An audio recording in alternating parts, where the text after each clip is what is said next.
சிவாயின்மா. Good morning. வணக்கம் students. நாம் accounts from income records பார்த்துட்ருக்கோம். அதாவது சிங்கிள் என்ட்ரி சிஸ்டம் பார்த்துட்ருக்குறோம். இதில் ஒன் வேர்டு பார்த்துட்ருக்கோம். அதாவது லாஸ்ட் 3 வீடியோஸ் வந்து ஒன் வேர்டாக போட்டிருக்கோம். டோட்டலாக இது வரைக்கும் 11 வீடியோ அப்லோட் பண்ணியிருக்கோம். இது 12வது. இதுலேயும் மல்டிபிள் சாய்ஸ் கொஸ்டின்ஸ் ஒரு 5 கொஸ்டின் இம்பார்ட்டன்ட் கொஸ்டின்ஸ் பார்க்குறோம். இதுக்கு முன்னாடி போட்டதும் நீங்கள் நல்லா பாருங்கள். இது டோட்டலாக இதோட முடிய போகுது இந்த யூனிட்டு. இதுக்கு அடுத்தது வந்து நம்ம பார்ட்னர்ஷிப் ஆரம்பிக்கிறோம். யூனிட் 1 கம்ப்ளீட் ஆகுது. நெக்ஸ்ட்டு வந்து இதெல்லாம் முடிச்சதுக்கப்புறம் டோட்டலாக போர்ஷன் முடிச்சதுக்கப்புறம் எக்ஸாமினேஷன் பாயிண்ட் ஆஃப் வியூவில் உங்களுக்கு வீடியோ அப்லோட் பண்ணுவோம். பெனிஃபிட்டாக இருக்கும். Will get more marks. நல்ல மார்க் வாங்குறதுக்கு சப்போர்ட்டிவாக இருக்கும். ஸோ இப்போ நம்ம பார்க்க போகிறது இன்கம் ரெக்கார்ட்லேயே one words multiple choice question. Credit purchase can be obtained as a balancing figure. Credit purchase வந்து எதுலேருந்து எடுக்கிறோம் அப்படின்னா பில்ஸ் பேயபிளா, டோட்டல் டெப்டார்ல இருந்தா, டோட்டல் கிரெடிட்டார்ல இருந்தா, பில்ஸ் ரிசீவபிள் இருந்தா அப்படின்னா அந்த ஆன்சர் வந்து கிரெடிட்டார்ல இருந்தா டோட்டல் கிரெடிட் பர்ச்சேஸ் நம்ம எடுக்கிறோம். டோட்டல் கிரெடிட்டார் லெஜர் போட்டோம்னா அதுல இருந்து நமக்கு என்ன கிடைக்கும்னா கிரெடிட் பர்ச்சேஸ் கிடைக்கும். இந்த ஆன்சர் வந்து சி. நெக்ஸ்ட் வந்து டெப்டார் on 1/4/2015 1 lakh and on 31st March 2016 வந்து 80,000. Cash received from debtor during the year was 1,60,000. Then the credit sales என்னன்னு கேட்குறாங்க. இப்போ கிரெடிட் சேல்ஸ் கண்டுபிடிக்கணும். எதை வச்சு கண்டுபிடிக்கணும்? டெப்டாருடைய விஷயத்தை வச்சு கண்டுபிடிக்கணும். டெப்டாரில் ஓப்பனிங் டெப்டார் கிடைக்குது, க்ளோசிங் டெப்டார் இருக்கு, கேஷ் எவ்வளவு கொடுத்துருக்கோங்கிறது இருக்கு, கேஷ் ரிசீவ் பண்ணியிருக்கிறது எவ்வளோன்னு இருக்கு. So closing debtor plus cash received minus opening debtor, இதுதான் ஃபார்முலா. க்ளோசிங் டெப்டார் கூட கேஷ் ரிசீவ் பண்ண டூரிங் தி இயரில் எவ்வளோ அமௌண்ட் வாங்கியிருக்கோமோ அது ரெண்டையும் கூட்டணும். கூட்டி மைனஸ் ஓப்பனிங் டெப்டார் கழிச்சிங்கன்னா will get credit sale.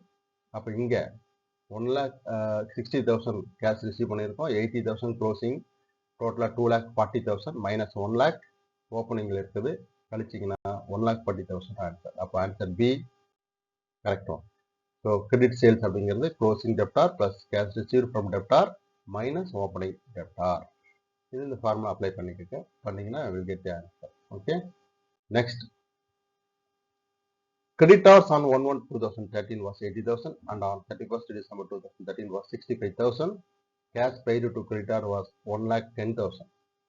Then credit purchase என்னன்னு கேட்குறாங்க. கிரெடிட்டார் பற்றி கொடுத்துருக்காங்க. கிரெடிட்டாரில் opening creditor, closing creditor, cash paid to creditor 3 இருக்கு. இப்போ நமக்கு கிரெடிட் பர்ச்சேஸ் நமக்கு தேவைப்படும். அப்போ கிரெடிட் பர்ச்சேஸ் வேணும்னா closing creditor plus cash paid to creditor ரெண்டையும் கூட்டி மைனஸ் ஓப்பனிங் கிரெடிட்டார் பண்ணோம்னா will get answer.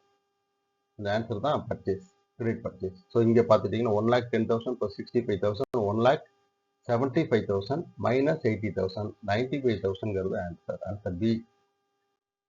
So answer B is correct one. Credit purchase is equal closing creditor plus cash paid to creditor minus opening creditor. இதை நீங்கள் formula apply பண்ணணும், answer கிடைச்சிடும்.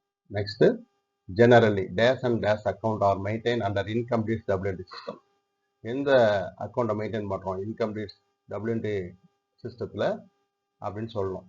Cash and நாமினலா, nominal and பர்சனலா, personal and ரியலா, personal and cash அப்படின்னா cash and nominal is the correct answer. So answer A is correct one, cash and nominal. Next, debtor on 1/4/2015 1 lakh and on 31st 3/2016 is 1,80,000. Cash received from debtor during the year was 1,20,000. இந்த credit sales என்னன்னு கேட்கலாம். ஏற்கனவே பார்த்த மாதிரி தான். Closing debtor கூட cash received கூட்டி opening டெப்டார் கூட கழிக்கணும். கழிச்சோம்னா வில் கெட் கிரெடிட் சேல்ஸ் கிடைக்கும். அதன் அடிப்படையில் க்ளோசிங் டெப்டார் 1,80,000, கேஷ் ரிசீவ் ஃப்ரம் டெப்டார் 1,20,000 ரெண்டையும் கூட்டிங்கன்னா 3 lakhs. 3 lakhs கூட மைனஸ் ஓப்பனிங் டெப்டார் 1 lakh கழிக்கணும். 3 lakhs minus 1 lakh, answer 2 lakhs. Here C is the correct answer. So 2 lakhs C answer. ஓகேவா? இது அடுத்த question. Creditors on 1/1/2013 was 80,000 and 31st December 13 was to 1,65,000. Cash paid to creditors was 1,35,000. Then credit purchase during the year was என்னன்னு கேட்குறாங்க. இதுவும் அதே மாதிரி தான் closing creditor plus cash paid ரெண்டையும் கூட்டி மைனஸ் ஓப்பனிங் கிரெடிட்டார். அப்போ அதன் அடிப்படையில் 1,65,000 ப்ளஸ் 1,35,000 போட்டிங்கன்னா 3 lakhs. 3 lakhs minus 80,000 போட்டிங்கன்னா நமக்கு கிடைக்கிறது 2,20,000. So answer D is correct one. 2,20,000 பாருங்க. Cash paid 1,35,000, closing creditors 1,65,000 minus opening creditors 80,000 போட்டிங்கன்னா 2,20,000. ஸோ இதுதான் இது வரைக்கும் நம்ம இந்த யூனிட் 1 கம்ப்ளீட் பண்ணியிருக்கிறோம். மேக்ஸிமம் இம்பார்ட்டன்ஸ் எல்லாம் நம்ம இதில் கொடுத்துருக்குறோம்.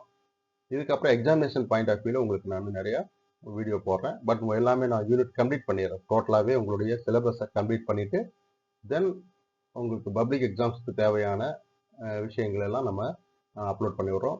பெனிஃபிட் அடையுங்க. இது உங்களுடைய ஃப்ரெண்ட்ஸுகளுக்கு ஷேர் பண்ணுங்கள்.